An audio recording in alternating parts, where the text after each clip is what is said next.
Don't forget to like and subscribe. Yo, hey guys.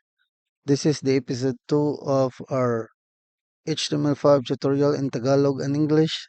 And we are writing our first HTML file. But before we proceed, I would like to recommend you to download your code editor, or you can use Notepad if you want to. But I recommend using Visual Studio Code. So how to do that? Just go to your browser and then type Visual Studio Code download. Ayan. Tapos, click nyo lang yung first link. You can download for Windows, Mac, and Linux for your preferred environment or sa OS na ginagamit nyo. In my case, I am using Windows, so I'll just click this one. But I already have Visual Studio Code, so let's just proceed. Let me close that one and then let me open up my Visual Studio Code. Ito yung Visual Studio Code. Just pagkatapos nyo i-download yung Visual Studio Code, makikita mo itong interface na ito. Tapos just click lang na new file and then text file. Tapos save lang natin as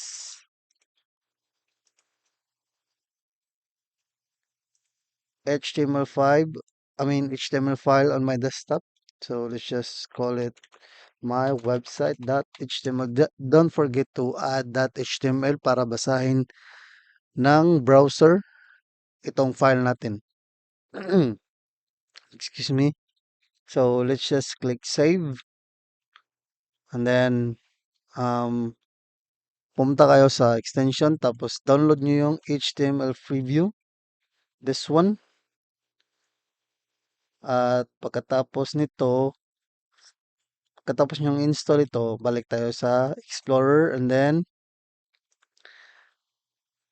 um, type nyo lang sa keyboard nyo, hold, Control Shift, tapos V para makita natin yung preview ng ating website. Let's just close the Explorer by toggling it. Click nyo lang, tapos drag nyo ito sa right side. Ayun. Every time we type on our HTML5, HTML file, the changes will also reflect on the right side of our preview. So, ang gusto ko dito sa VS Code is kahit i-type mo lang yung exclamation point, may snippet na siya. Um,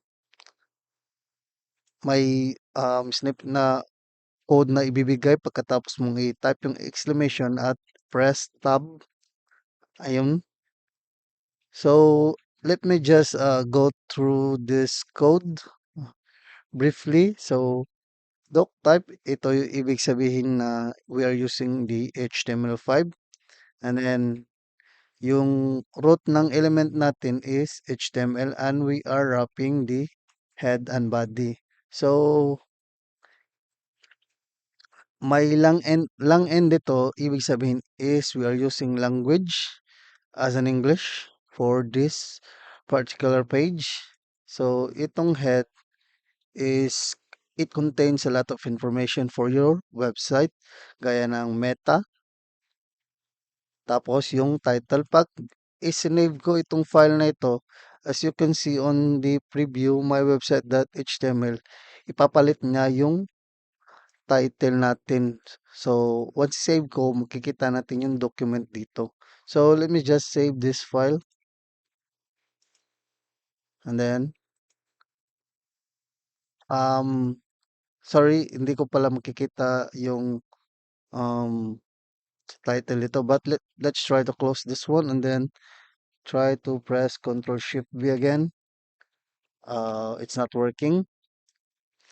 But let's just open the file on our desktop and click my website.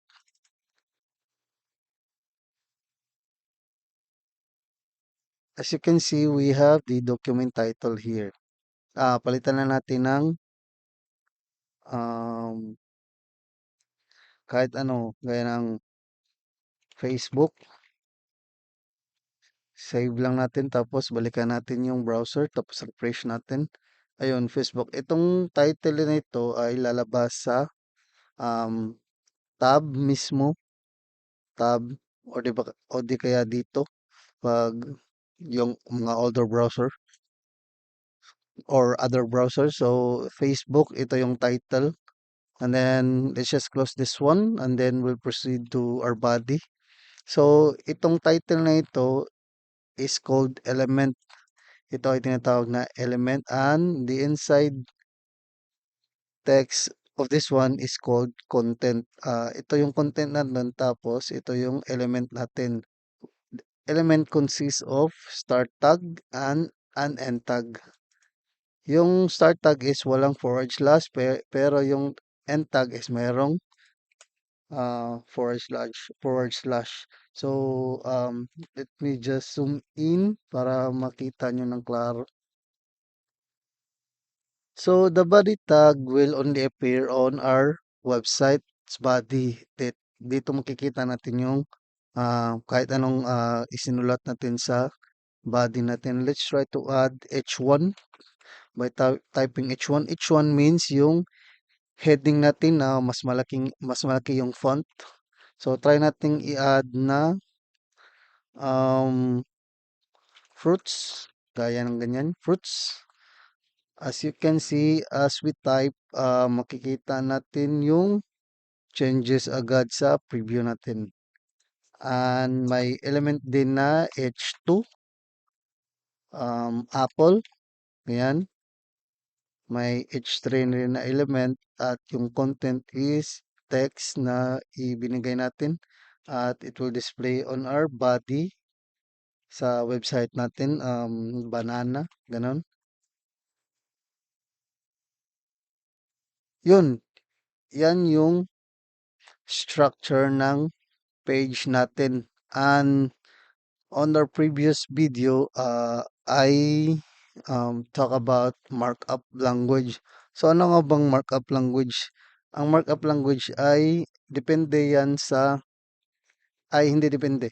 Yung meaning niya is how you structured, nakadepende yan sa user on how the website is structured and it represents how you structure represents on your website. Ayun, yung makikita natin na sa website natin in how i paano natin in-structure yung website natin, ganun din makikita sa website natin. I think that's it for our first writing our first HTML file sa video na ito. Kita-kits sa next video. Guys, thank you and don't forget to like and subscribe at pakishare na ng video natin.